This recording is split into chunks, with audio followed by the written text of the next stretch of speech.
नमस्कार दोस्तों। प्रस्तुत है भीष्म सहनी की लिखी कहानी गंगो का जाया। गंगो की जब नौकरी छूटी तो बरसात का पहला छींटा पड़ रहा था। पिछले 3 दिनों से गहरे नीले बादलों के पुंज आकाश में करवटें ले रहे थे, जिनकी छाया में गर्मी से अलसाई हुई पृथ्वी अपने पहले ठंड उच्छ्वास छोड़ रही थी और शहर भर के बच्चे बूढ़े बरसात की पहली बारिश का नंगे बदन स्वागत करने के लिए उतावले हो रहे थे। यह दिन नौकरी से निकाले जाने का न था। मजदूरी की नौकरी थी बेशक, पर बनी रहती तो उसकी स्थिरता में गंगो भी बरसात के छींटे का शीतल स्पर्श ले लेती।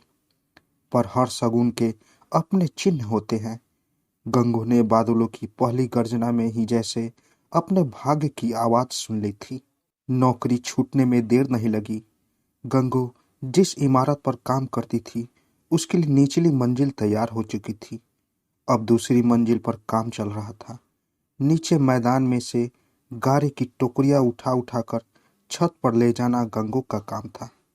मगर आज सुबह जब गंगू टोकरी उठाने के लिए जमीन की ओर झुकी तो उसके हाथ जमीन तक न पहुंच पाए। जमीन पर पांव के पास पड़ी हुई टोकरी को छूना एक गहरे कुएं के पानी को छूने के समान हो लगा। इतने में किसी ने गंगो को पुकारा, मेरी मान जाओ गंगो, अब टोकरी तुमसे न उठेगी। तुम छत पर ईंट पकड़ने के लिए आ जाओ। छत पर लाल ओढ़नी पहनने और 4 ईंटें उठाए दूल्हों मजदूरन खड़ी उसे बुला रही थी। गंगो ने न माना और फिर एक बार टोकरी उठाने का साहस किया, मगर होठ काट कर रह गई। टोकरी तक उसका हाथ न पहुंच पाया। गंगो के बच्चा होने वाला था। कुछ ही दिन बाकी रह गए थे। छत पर बैठकर ईंट पकड़ने वाला काम आसान था। एक मजदूर नीचे बैठा मैदान में खड़ा एक एक ईंट उठाकर छत की ओर फेंकता और ऊपर बैठी हुई मजदूरन उसे झपट कर पकड़ लेती। मगर गंगो का इस काम में खून सूखता था। कहीं झपटने में हाथ चूक जाए और उड़ती हुई ईंट पेट पर लग जाए तो क्या होगा। ठेकेदार हर मजदूर के भाग्य का देवता होता है। जो उसकी दया बनी रहे तो मजदूर के सब मनोरथ सिद्ध हो जाते हैं, पर जो देवता के तेवर बदल जाए तो अनहोनी भी हो के रहती है। गंगो खरी सोच ही रही थी कि कहीं से मकान की परिक्रमा लेता हुआ ठेकेदार सामने आ पहुंचा। छोटा सा पतला शरीर, काली टोपी, घनी घरड़ी मूछों में से बीड़ी का धुआं छोड़ता हुआ गंगो को देखते ही चिल्ला उठा, खड़ी देख क्या रही है? उठाती क्यों नहीं? जो पेट निकला हुआ था तो आई क्यों थी? गंगो धीरे धीरे चलती हुई ठेकेदार के सामने आ खड़ी हुई। ठेकेदार का डर होते हुए भी गंगो के होठों पर से वह हल्की सी निषिद्ध मुस्कान ओझल न हो पाई, जो महीने भर से उसके चेहरे पर खेल रही थी, जब से बच्चे ने गर्भ में ही अपने कौतुक शुरू कर दिए थे और गंगो की आंखों जैसे अंतर्मुख हो गई थी। ठेकेदार झगड़ता तो भी शांत रहती और जो उसका घरवाला बात बात पर तिनक उठता तो भी चुपचाप सुनती रहती। काम क्यों नहीं करती? छत पर ईंटें पकड़ाने का काम दे दो, वह कर लूंगी, गंगो ने निश्चय करते हुए कहा। तेरे बाप का मकान बन रहा है, जो जी चाहा करेगी। चल दूर हो यहाँ से। आधे दिन के पैसे ले और दफा हो जा। हरामखोर आ जाते हैं कहाँ से। तुम्हें क्या फर्क पड़ेगा? दूल्हो मेरा काम कर लेगी, मैं उसकी जगह चली जाऊंगी। काम तो काम होता रहेगा। पहले पेट खाली करके आओ, फिर काम मिलेगा। क्षण भर में ठेकेदार का रजिस्टर खुल गया और गंगो के नाम पर लकीर फिर गई। एन उसी वक्त बारिश का छींटा भी पड़ने लगा। गंगो ने समझ लिया कि जो आसमान में बादल न होते तो काम से भी छुट्टी न मिलती। आकाश में बादल आए नहीं कि ठेकेदार को काम खत्म करने की चिंता नहीं हुई। इस हालत में गर्भ वाली मजदूरन को कौन काम पर रखेगा? गंगो चुपचाप ओढ़नी के पल्ले से अपने गर्भ को ढकती हुई बाहर निकल आई। उन दिनों दिल्ली फिर से जैसे बसने लगी थी। कोई दिशा या उपदिशा ऐसी न थी जहां नई आबादियों के झुरमुट न उठ रहे हो। नए माना मकानों की लंबी कतारें समुद्र की लहरों की तरह फैलती हुई अपने प्रसार में दिल्ली के कितने ही खंडर और स्मृति कंकाल रोती हुई बढ़ रही थी। देखते ही देखते एक नई आबादी गर्व से माथा ऊंचा किए समय का उपहास करते हुए खड़ी हो जाती। लोग कहते, दिल्ली फिर से जवान हो रही है। नई आबादियों की बाढ़ आ गई थी। नया राष्ट्र, नए निर्माण कार्य। लोगों को इस फैलती राजधानी पर गर्व होने लगा था। जहां कहीं किसी नई आबादी की योजना पनपने लगती तो सैकड़ों मजदूर खींचे हुए अपने फूस के छप्पर कंधों पर उठाए वहां आ पहुंचते और उसी की बगल में अपनी झोपड़ी की बस्ती खड़े कर लेते। और तब वह नई आबादी बनकर तैयार हो जाती तो फिर मजदूरों की टोलियां अपने फूस के छप्पर उठाए किसी दूसरी आबादी की नींव रखने चल पड़ती। मगर जब ही बरसात के बादल आकाश में मंडराने लगते तो सब काम ठप हो जाता और मजदूर अपने झोपड़े में बैठे आकाश को देखते हुए चौमासे के दिन काटने लगते। कई मजदूर अपने गांव को चले जाते, पर अधिकतर छोटे मोटे काम की तलाश में सड़कों पर घूमते रहते। काम इतना न था कि जितने मजदूर आ पहुंचते थे। दिल्ली के हर खंडहर की अपनी गाथा है, कहानी है, पर मजदूर की फूस की झोपड़ी का खंडहर क्या होगा और कहानी क्या होगी। हंसती खेलती नई आबादियों में इन झोपड़ों का या इन नए झोपड़ों में खेले गए नाटकों का स्मृति चिन्ह भी नहीं मिलता। उस रात गंगो और उसका पति घीसू देर तक झोपड़े के बाहर बैठे अपनी स्थिति को सोचते रहे। जो छुट्टी मिल गई थी तो घर क्यों चली आई, कहीं दूसरी जगह काम देखती। देखा है, इस हालत में कौन काम देगा। जहां जाओ ठेकेदार पेट देखने लगते हैं। झोपड़े के अंदर उनका 6 बरस का लड़का रीसा सोया पड़ा था। घीसू कई दिनों से चिंतित था। 3 आदमी खाने वाले और कमाने वाला अब केवल एक, और ऊपर चौमासा और गंगों की हालत। उसका मन खींच उठा। अगर और 15-20 रोज मजदूरी पर निकल जाते तो क्या मुश्किल था। गर्भवती औरतें बच्चा होने वाले दिन तक काम पर जुटी रहती है। घीसू गठीले बदन का नाटे कद का मजदूर था। जो किसी बात पर तिनक उठता तो घंटों उसका मन अपने काबू में न रहता। थोड़ी देर चिलम की कस लगाने के बाद धीरे धीरे कहने लगा, तुम गांव चली जाओ। गांव में मेरा कौन है। तू पहले से ही सब पाठ पढ़े हुए है। तू इस हालत में जाएगी तो तुझे घर से निकाल देंगे। मैं कहीं नहीं जाऊंगी। तुम्हारा भाई जमीन पर पाँव नहीं रखने देगा। 2 दफे तो तुमसे लड़ने मरने की नौबत आ चुकी है। तो यहाँ क्या करोगी। मेरे काम का भी कोई ठिकाना नहीं।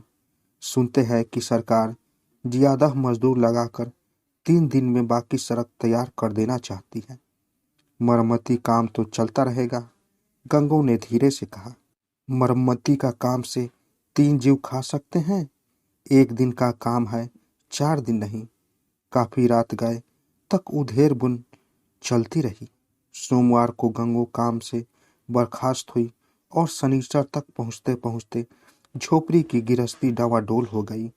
माँ बाप बेटा, 3 जीव खाने वाले और कमाने वाला केवल एक। गंगो काम की तलाश में सुबह घर से निकल जाती और दोपहर तक बस्ती के 3-4 चक्कर काट आती। किसी के काम का पूछती तो या तो वह हंसने लगता या आसमान पर मंडराते बादल दिखा देता। सड़कों पर दर्जनों मजदूर दोपहर तक घूमते हुए नजर आने लगे। फिर एक दिन जब घीसू ने घर लौटकर सुना दिया कि सरकारी सड़क का काम समाप्त हो चुका है तो घीसू और गंगो मजदूरों के स्तर से लुढ़क कर आवारा लोगों के स्तर पर आ पहुंचे। कभी चूल्हा जलता, कभी नहीं। भर पेट खाना किसी को न मिल पाता। छोटा बालक रीसा जो दिन भर खेलते न थकता था, अब झोपड़े के इर्द गिर्द ही मंडराता रहता। पति पत्नी रोज रात को झोपड़े के बाहर बैठते, झगड़ते, परामर्श करते और बात बात पर खींच उठते। फिर एक दिन रात हजार सोचने और भटकने के बाद घीसू के उद्विग्न मन में घर का खर्च कम करने की तरकीब सोची। अधभरे पेट की भूख को चिलम के धुएं से शांत करते हुए बोला, रीसे को किसी काम पर लगा दे। रीसा क्या करेगा, छोटा सा तो है। छोटा है, चंगे भले आदमी का राशन खाता है। इस जैसे सब लड़के काम करते हैं। गंगो चुप रही। कमाओ बेटा, किसे अच्छा नहीं लगता। मगर रीसा अभी सड़क पर चलता भी था तो बाप का हाथ पकड़कर वह क्या काम करेगा। पर घीसू कहता गया, इस जैसे लौंडे बूट पालिश करते हैं, साइकिलों की दुकानों पर काम करते हैं, अखबार बेचते हैं, क्या नहीं करते। कल इसे मैं गणेशी के सुपुर्द कर दूंगा, इसे बूट पालिश करना सिखा देगा। गणेशी घीसू के गांव का आदमी था। इस बस्ती के एक फलांग दूर पुल के पास छोटी सी कोठरी में रहता था। एक छोटा सा संदूकचा कंधे पर से लटकाए गलियों के चक्कर काटता और बूटों के तलवे लगाया करता। दूसरे दिन घीसू काम की खोज में झोपड़े में से निकलते हुए गंगो से कह गया, मैं गणेशी को रास्ते में कहता जाऊंगा, तू सूरज चढ़ने तक रीसो को उसके पास भेज देना। रीसा काम पर निकला। छोटा सा पतला शरीर, चकित उत्सुक आंखें, बदन पर एक ही कुर्ता लटकाए हुए गणेशी के घर तक पहुंचा। कौन सी आसान बात थी। रास्ते में प्रकृति ऋषि के मन को लुभाने के लिए जगह जगह अपना माया जाल फैलाए बैठी थी। किसी जगह दो लंडे झगड़ रहे थे, उनका निपटारा करना जरूरी था। ऋषा घंटा भर उन्हीं के साथ घूमता रहा।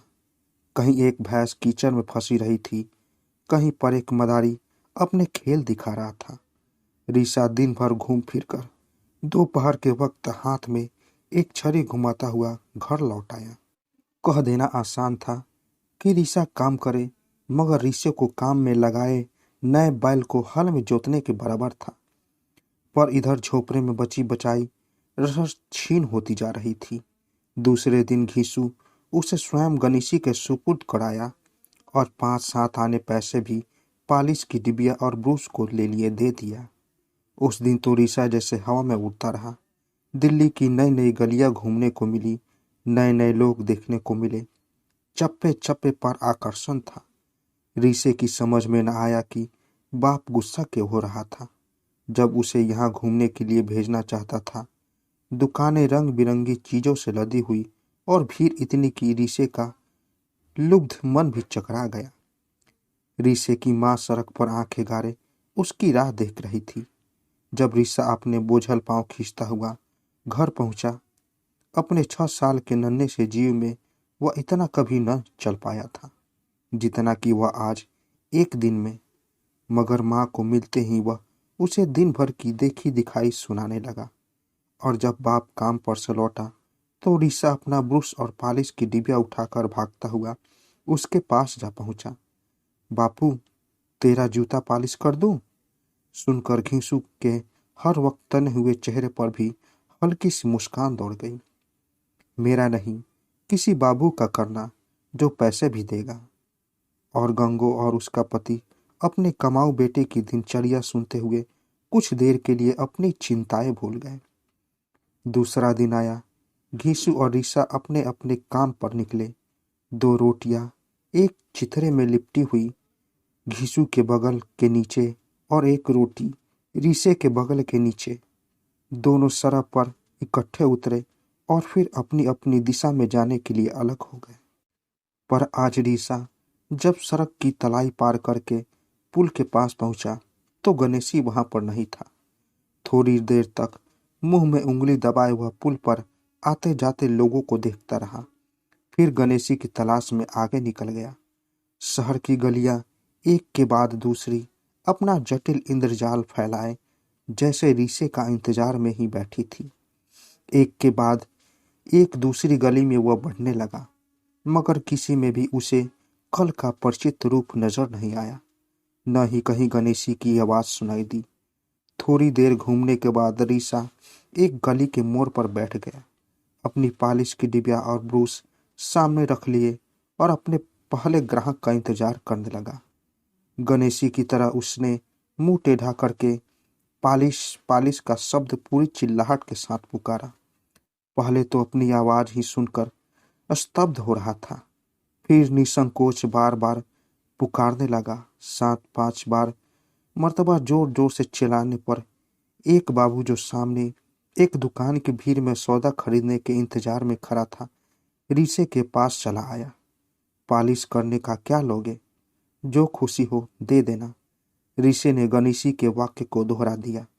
बाबू ने बूट उतार दिए और दुकान की भीड़ में जाकर खड़ा हो गया। ऋषि ने अपनी डिबिया खोली। गणेशी के वाक्य तो वह दोहरा सकता था, मगर उसकी तरह हाथ कैसे चलाता। बूट पर पालिश क्या लगी जितनी उसकी टांगों, हाथों और मुंह को लगी। एक जूते पर पालिश लगाने में ऋषि की आधी डिबिया खर्च हो गई। अभी बूट के तलवे पर पालिश लगाने की सोच ही रहा था कि बाबू सामने आ खड़ा हुआ। ऋषि के हाथ अनजाने में ठिठक गए। बाबू ने बूटों की हालत देखी। आओ देखा न था, जोर से ऋषि के मुंह पर थप्पड़ दे मारा, जिससे ऋषि का मुंह घूम गया। उसकी समझ में न आया कि बात क्या हुई। गणेशी को तो किसी बाबू ने थप्पड़ नहीं मारा था। हरामजादे, काले बूटों पर लाल पालिश, और गुस्से में गालियां देने लगा। पास खड़े लोगों ने यह अभिनय देखा। कुछ हंसे, कुछ एक ने बाबू को समझाया, दो एक ने ऋषि को गालियां दी, और उसके बाद बाबू गालियां देता हुआ बूट पहनकर चला गया। ऋषि हैरान और परेशान, कभी एक के मुंह की तरफ देखता, कभी दूसरे के मुंह की तरफ देखता, और फिर वहां से उठकर धीरे धीरे गली के दूसरे कोने पर जा खड़ा हो गया। हर राह जाते बाबू से उसे डर न लगने लगा था। गणेशी की तरह पालिश चिल्लाने की उसकी हिम्मत न हुई। ऋषि को माँ की याद आई और उल्टे पांव वापस हो लिया, मगर गलियों का कोई छोर किनारा न था। एक गली के अंत तक पहुंचता तो चार गलियां और सामने आ जाती। अनगिनत गलियों में घूमने के बाद वह घबरा कर रोने लगा, मगर वहां कौन उसके आंसू पोंछने वाला था। एक गली के बाद दूसरी गली लांघता हुआ, कभी गणेशी की तलाश में, कभी माँ की तलाश में, वह दोपहर तक घूमता रहा। बार बार रोता और बार बार स्तब्ध और भयभीत चुप हो जाता। फिर शाम हुई और थोड़ी देर बाद गलियों में अंधेरा छाने लगा। एक गली के नाके पर खड़ा सिसकिया ले रहा था कि उस जैसे ही लड़कों का टोला यहाँ वहां से इकट्ठा होकर उसके पास आ पहुंचा। एक छोटे से लड़के ने अपनी फटी हुई टोपी सिर पर सिसकाते हुए कहा, अबे साले, रोता क्यों है? दूसरे ने उसका बाजू पकड़ा और ऋषि को खींचते हुए एक बरामदे के नीचे ले गया। तीसरे ने उसे धक्का दिया। चौथे ने उसके कंधे पर हाथ रखते हुए उसे बरामदे के एक कोने में बैठा दिया। फिर उस छोटे से लड़के ने अपने कुर्ते की जेब में से थोड़ी सी मूंगफली निकालकर ऋषि की झोली में डाल दी। ले साले, कभी कोई रोता भी है? हमारे साथ घुमा कर, हम भी बूट पालिश करते हैं। आधी रात गए। नन्हा ऋषा जीवन की एक पूरी मंजिल एक दिन में लांघ कर सिर के नीचे ब्रूस और पालिश की डिबिया और एक छोटा सा चीथड़ा रखे उसी बरामदे की छत के नीचे अपनी यात्रा के नए साथियों के साथ भाग्य की गोद में सोया पड़ा था। उधर झोपड़े के अंदर लेटे लेटे कई घंटे की विकल खोज के बाद घीसू गंगो को आश्वासन दे रहा था। मुझे कौन काम सिखाने आया था? सभी गलियों में ही सीखते हैं। मरेगा नहीं, घीसू का बेटा है, कभी न कभी तुझे मिलने आ जाएगा। घीसू का उद्गिन मन जहाँ बेटे के यूं चले जाने पर व्याकुल था, वहां इस दारुण सत्य को भी न भूल सकता था कि अब झोपड़े में दो आदमी होंगे और बरसात काटने तक और गंगो की गोद में नया जीव आने तक झोपड़ा शायद सलामत खड़ा रह सकेगा।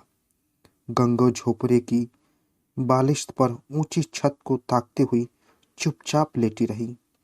उसी वक्त गंगो के पेट में उसके दूसरे बच्चे ने करवट ली, जैसे संसार का नवागुंतक संसार का द्वार खटखटाने लगा हो। और गंगो ने सोचा, यह क्यों जन्म लेने के लिए इतना बेचैन हो रहा है। गंगो का हाथ कभी पेट के चपल बच्चे को सहलाता, कभी आंखों से आंसू पोंछने लगता। आकाश पर बरसात के बादलों से खेलती हुई चांद की किरणें तो नीचे नए मकानों की बस्ती झिलमिला रही थी। दिल्ली फिर बस रही थी और उसका प्रसार दिल्ली के बढ़ते गौरव को चार चांद लगा रहा था। तो दोस्तों, कैसी लगी कहानी? अगर आप लोगों को कहानी अच्छी लगी हो तो मेरे चैनल को ज़रूर सब्सक्राइब करें और साथ साथ बेल आइकन को भी ज़रूर दबाएं, ताकि मेरी कहानी सबसे पहले आप तक पहुंचे। तो दोस्तों, मिलते हैं एक नई कहानी के साथ एक नए वीडियो में। तब तक के लिए नमस्कार।